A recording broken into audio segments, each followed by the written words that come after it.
Present by Sony music.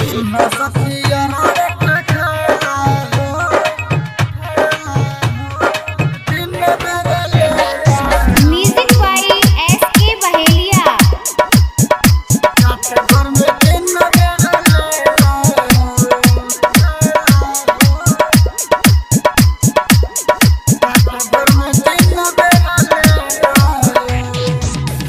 सखिया रवक खेला हो रात भर में 3 बेर लेला हो।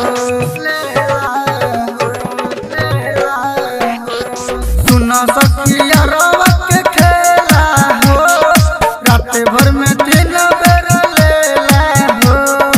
कब सुता के कब निहुरा के दर्द न तनक बुझेला हो।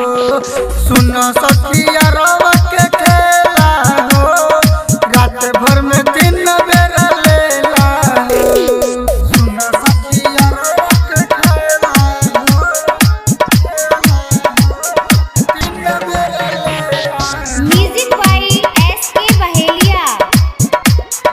रात भर में 3 बेर लेला हो। नया नया भइल बाटे सखी मोरे गवना छोटे छोटे बाटे हमारो खेलवाना। नया नया भइल बाटे सखी हमर गवना छोटे छोटे बाटे हमारो खेलवाना। रोजे रोजे करला झमेला हो रोजे रोजे करला झमेला हो। रात भर में 3 बेर लेला हो। सुना सखिया रवक खेला हो रात भर में 3 बेर लेला हो। सुना सखिया रवक खेला हो 3 बेर लेला हो। Music by S K. बहेलिया। रात भर में 3 बेर लेला हो।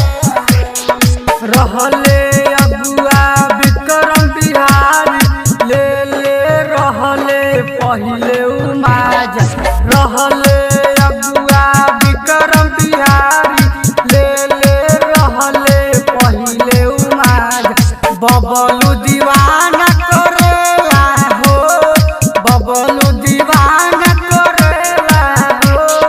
रात भर में 3 बेर लेला हो। सुन सखिया रवक